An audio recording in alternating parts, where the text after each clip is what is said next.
শিশুর হার্টের ছিদ্রের লক্ষণ কি?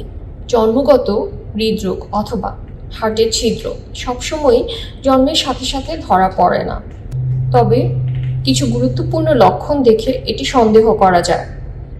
যে লক্ষণগুলো কখনোই অবহেলা করবেন না: খাবার খেতে গিয়ে হাঁপিয়ে যাওয়া, বিরতি নেওয়া, দ্রুত শ্বাস নেওয়া, বুকের নিচের অংশ ডেবে যাওয়া অথবা অতিরিক্ত ঘেমে যাওয়া, পর্যাপ্ত খাওয়ার পরও ওজন অথবা উচ্চতা স্বাভাবিকভাবে বৃদ্ধি না পাওয়া, বারবার নিউমোনিয়া বা শ্বাসকষ্ট হওয়া, বিশ্রাম কিংবা ঘুমের সময় দ্রুত শ্বাস নেওয়া কিংবা বুকের নিচের অংশ ডেবে যাওয়া, ঠোঁট, জিহ্বা বা নখ নিচে হয়ে যাওয়া। এইসব লক্ষণে যে কোনো একটি থাকলেও দেরি না করে দ্রুত একজন হৃদরোগ বিশেষজ্ঞের পরামর্শ নিন।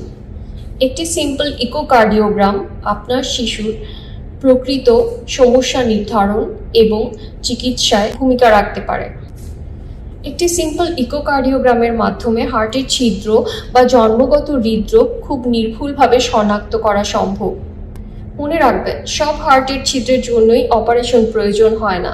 কিছু কিছু ছিদ্র সময়ের সাথে নিজে নিজে বন্ধ হয়ে যায়, আবার কিছু কিছু ক্ষেত্রে ওষুধের মাধ্যমে সিমটম কন্ট্রোল এটিকে নিয়ন্ত্রণে রাখা সম্ভব, যাতে হার্টের ভিতরে রক্তচাপ বেড়ে না যায়, শিশু বারবার নিউমোনিয়ায় আক্রান্ত না হয় এবং সময়ের সাথে সাথে আস্তে আস্তে ছিদ্রটি ছোট হয়ে আসে কিংবা বন্ধ হয়ে যায়।